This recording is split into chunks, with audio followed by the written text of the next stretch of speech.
வணக்கம். இப்போ இந்த வீடியோ ப்ரெசன்டேஷனில் நம்ம MCX காப்பர் மார்க்கெட்டில் இந்த வாரம் எப்படி ட்ரேட் பண்ணலாம் அப்படின்றத பற்றி பார்க்கலாம். அதுக்கு முன்னாடி போன வாரம் என்ன நடந்தது, போன வாரம் என்ன எதிர்பார்த்து அப்படின்றத பார்ப்போம்.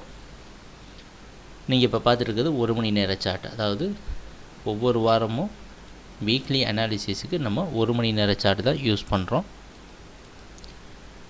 நம்ம இப்போ பார்த்துட்ருக்கிற இந்த ரெட் கலர் குச்சி தான் போன வாரம் காப்பர் மார்க்கெட்டுடைய ப்ரைஸ் ஓப்பனிங். போன வாரம் காப்பர் எங்கே ஓப்பன் ஆகிருக்கு அப்படின்னு பார்த்தீங்கன்னா 447 பக்கமாக ஓப்பன் ஆகிருக்கு. இது புதிய கான்ட்ராக்ட். பழைய கான்ட்ராக்ட் எக்ஸ்பயர் ஆன காரணத்தினால இப்போ நம்ம புதிய கான்ட்ராக்டில் இருக்கிறோம். ஸோ அதனால் நம்மளுடைய சப்போர்ட், ரெசிஸ்டன்ஸ் இதெல்லாம் ஓரளவு மாற்றம் இருக்கும். அதில் என்ன நடந்ததுன்னு பார்த்தீங்கன்னா, அதுக்கு முன்னாடி பாருங்கள், காப்பர் இந்த 446 அடிப்படையான சப்போர்ட்டாக வச்சு தான் மார்க்கெட்டில் ஸ்ட்ராங்கான சப்போர்ட் கொடுத்துட்டு இருந்திருக்கு. எப்போவுமே சப்போர்ட், ரெசிஸ்டன்ஸ் அப்படின்னு சொல்கிறப்போ அது ஒரு கோடு கிடையாது, அது ஒரு ஜோன்.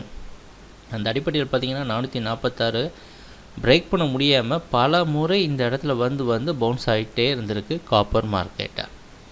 கடைசியாக இந்த 452 ரெசிஸ்டன்ஸாக வச்சு கீழே விழுந்த உடனே தான் மார்க்கெட் ஃபுல்லாக ட்ராப் ஆகிருக்கு. ஸோ அந்த இடத்துல தான் போன வாரம் மார்க்கெட் முக்கியமாக ஓப்பன் ஆகிருக்கு. ஓப்பன் ஆன உடனே இந்த 446 ஓப்பன் ஆன உடனே பிரேக் பண்ணியிருக்கு.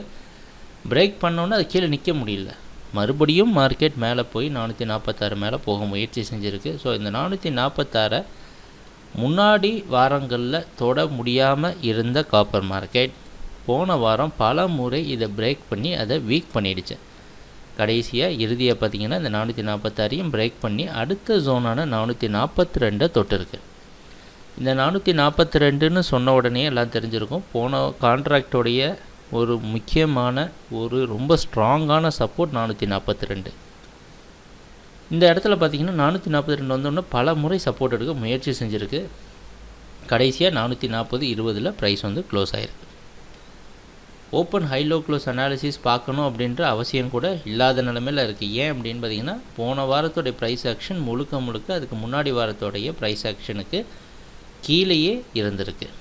ஸோ அதனால் open high low close analysis பார்த்தோன்னா மார்க்கெட் செல்லிங்க்கு சாதகமாக தான் அமைஞ்சிருக்கு. இன்னொரு விஷயம், இன்றைக்கி மார்க்கெட்டுடைய ப்ரைஸ் ஓப்பனிங் நேற்று எங்கே க்ளோஸ் ஆச்சு, அதை வெள்ளிக்கிழமை க்ளோஸ் ஆன அதே இடத்துல பக்கமாக தான் ஓப்பன் ஆகிற மாதிரி காமிக்குது.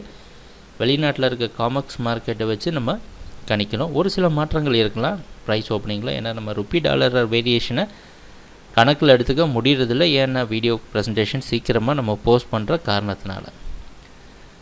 இந்த வாரமும் காப்பர் மார்க்கெட் டவுன் ட்ரெண்டாக கண்டினியூ பண்ணும் அப்படின்றத எதிர்பார்க்குறோம்.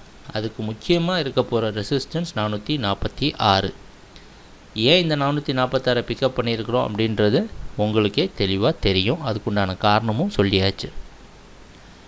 446 மேலே ப்ரைஸ் போகுது அப்படின்னா மறுபடியும் அது பையிங்க்கு சாதகமாக மாறுறதுக்கு அறிகுறியே காமிக்கும். ஆனால் ட்ரெண்டுக்கு தான் இன்றைக்கி வரைக்கும் ட்ரெண்டுக்கு சாதகமாக காப்பர் அமையும்னு எதிர்பார்க்குறோம். அப்படி ட்ரெண்டுக்கு சாதகமாக அமைகிற சமயத்தில் 436.60, 431.60 போன்ற சப்போர்ட் ஜோனை தொடர்ந்து எதிர்பார்க்கலாம். சரி, ட்ரேடிங் நடக்கிறப்ப பார்ப்போம் என்னென்ன மாற்றங்கள் நடக்குதுன்னு. எங்கள் வீடியோ ப்ரெசன்டேஷனை தொடர்ந்து பார்த்துட்டு இருந்ததுக்கு மிக்க நன்றி, மகிழ்ச்சி, வணக்கம்.